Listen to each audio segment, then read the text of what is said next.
Ajeng Semeng, kini saatnya saya Dana Paramita mengantarkan sejumlah berita dari Bali. Berikut 3 di antaranya.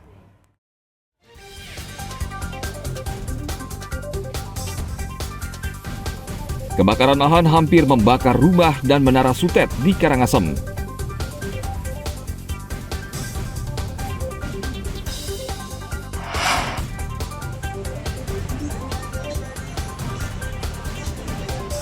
Jumlah warga negara asing yang melanggar lalu lintas di Bali semakin meningkat.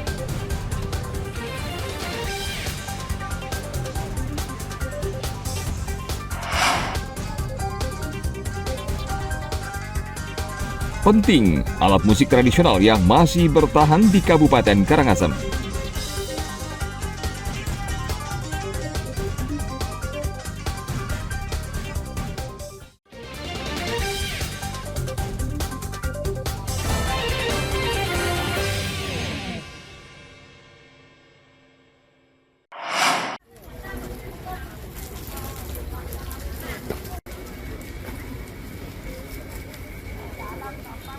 Warga di Banjar Dinas Kebon, Desa Kertemandala, Kecamatan Abang, Karangasem, hari Minggu lalu panik.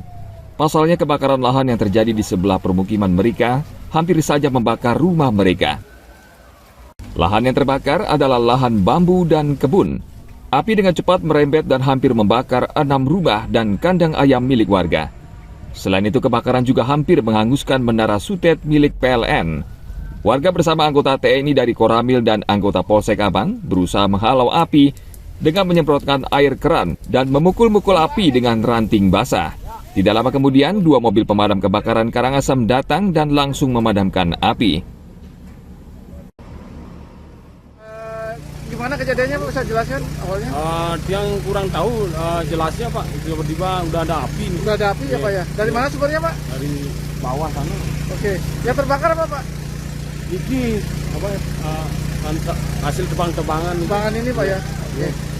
Sebab kejadian dekat rumah warga ya? Polisi masih menyelidiki penyebab kebakaran lahan dan mengimbau warga jangan membakar sampah atau menyalakan api saat cuaca terik saat ini. Kebakaran lahan sering terjadi di Kabupaten Karangasem, khususnya Kecamatan Kubu. Dalam satu hari terkadang 2 hingga 3 kebakaran lahan terjadi serentak. Tim Liputan melaporkan dari Kabupaten Karangasem.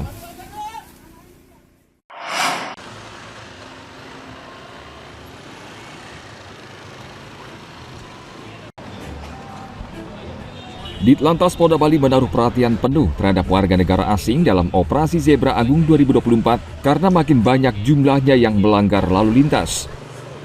Menurut data Ditlantas Polda Bali, hingga bulan September 2024 terjadi pelanggaran lalu lintas sebanyak 6.420 kasus di Bali yang menyebabkan 4.700 orang meninggal dunia dan 23 diantaranya warga negara asing.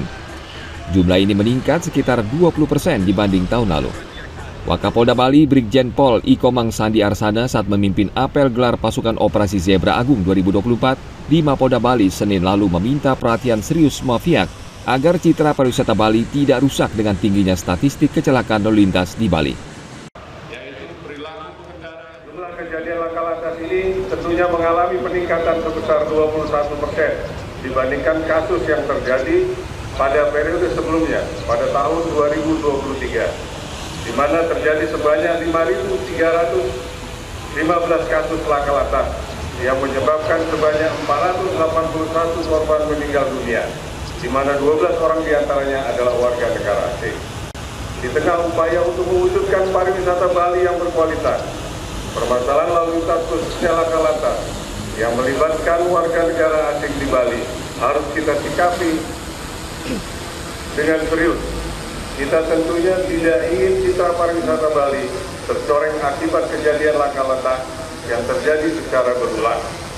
Oleh karena itu, diperlukan serangkaian tindakan dan peran serta dari kita semua untuk mengatasi permasalahan ini. Operasi Zebra Agung berlangsung selama 14 hari dari tanggal 14 hingga 27 Oktober 2024.